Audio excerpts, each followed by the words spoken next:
Hoy es el Día Internacional de las Personas Desaparecidas. Estamos acá frente a la Alcaldía de Arauca para conmemorar este día. Tenemos con nosotros una exposición que se llama Rostros de la Ausencia. La idea de la exposición es de presentar las historias de 10 mujeres, incluso 3 mujeres de Arauca, para como presentar sus historias de desaparición que han vivido a lo largo de los años. Son mujeres que han perdido el contacto con un ser querido y que han querido compartir con el Comité Internacional de la Cruz Roja sus historias, pero también sus inquietudes, sus deseos y sus solicitudes, que sea frente a las autoridades, a las partes al conflicto o a los actores humanitarios. Bueno, Sabrina, ¿qué decir sobre el contexto puntual del departamento de Arauca? ¿Cómo está la región en cuanto a este tipo de situación y que sigue generando ese dolor en las familias? La situación está bastante preocupante.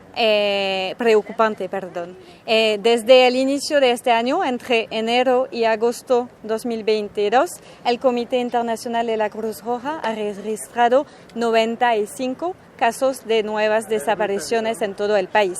Si miramos más al nivel de Arauca, son 26 casos de desapariciones que hemos podido registrar, lo que hace que Arauca se califica como el departamento lo más afectado por esta problemática en todo el país. Eso, hay que reconocer que es probablemente un subregistro de los casos de desaparición. Es muy difícil de tener como cifras precisas que pueden dar la dimensión de este fenómeno de la desaparición. Y por eso hay varios motivos.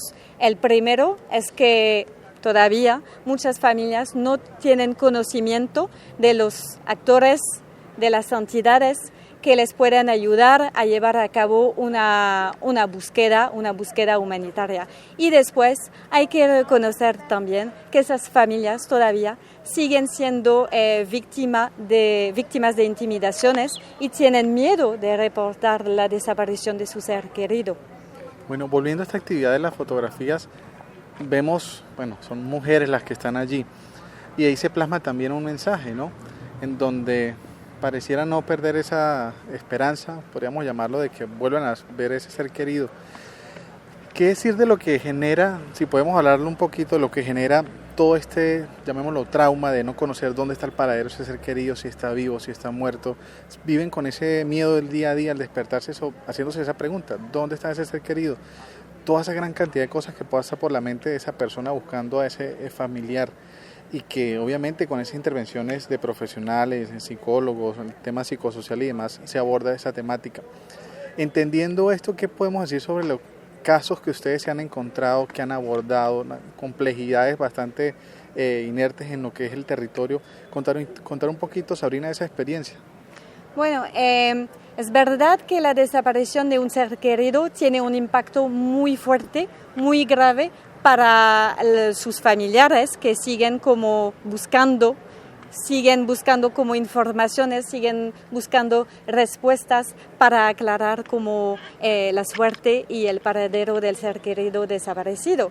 Y cuando hablamos de la desaparición es importante de tener en mente también esas consecuencias, y las necesidades que aparecen cuando hay una desaparición. La primera necesidad, y tal vez la más importante, es la necesidad para los familiares de obtener respuestas, de saber lo que ha pasado.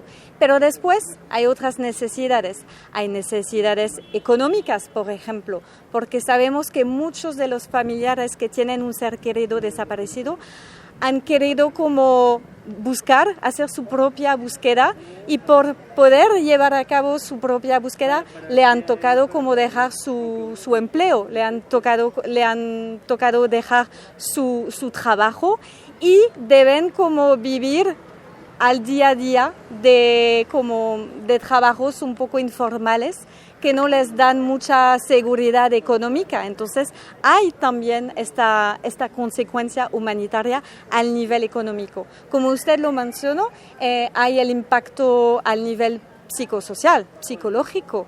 Es muy difícil de seguir viviendo cuando su hijo, su hija, su papá, su mamá no está acá, no está al lado de uno para compartir los momentos importantes de la vida.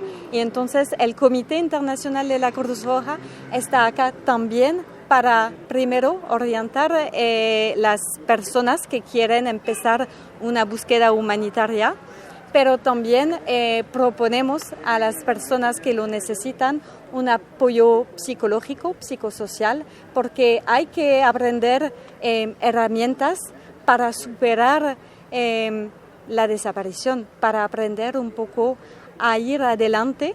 No es decir olvidar de su ser querido que está desaparecido, pero de aprender herramientas para ir un poco adelante. ¿Qué podemos hacer como comunidad que, a pesar de no ser víctima directa de este tipo de situación, pues, cuál sería ese granito de arena del resto de los ciudadanos?